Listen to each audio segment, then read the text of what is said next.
নমস্কার, সবাই কেমন আছেন? আশা করি অনেক ভালো আছেন।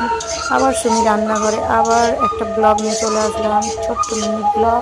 দেখুন আমি চাউমিন করছি, চিকেন চাউমিন। তো প্রথমে চিকেন সিদ্ধ করে, মানে চিকেন না, এটা চাউমিনটা সিদ্ধ করে নিয়েছিলাম। তারপরে দিয়ে দিলাম কড়াইতে হালকা করে অল্প করে তেল, সয়া সস, চিকেন দিয়ে নাড়াচাড়া করলাম, ভাজা করে নিলাম।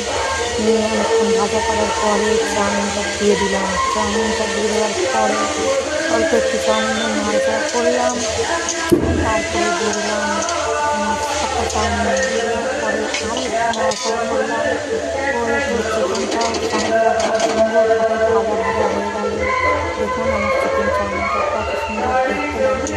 এতে সোয়া সস দিয়েছি, ভিনেগার দিয়েছি, আর তেল দিয়েছি একটু হালকা করে নুন দিয়ে নাড়াচাড়া করছি।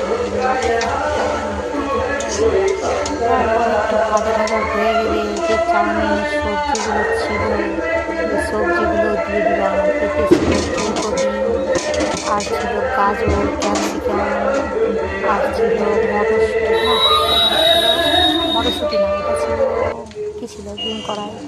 হালকা করে একটু চিকেন মশলা না, কি মশলা এটা, এটা হচ্ছে চাউমিনের মশলা, সরি চাউমিন মশলা। চিকেন মশলা বলেছিলাম কিন্তু এটা চাউমিন মশলা। এটা দিয়ে তো একটু হালকা হাতে নাড়াচাড়া করলাম। এতটাই বেশি হয়ে গেছে, আমি তো নাড়তেই পারছি না এক হাতে, যেহেতু আমার এক হাতে তো ফোন আছে, দেখাতেই হবে। তো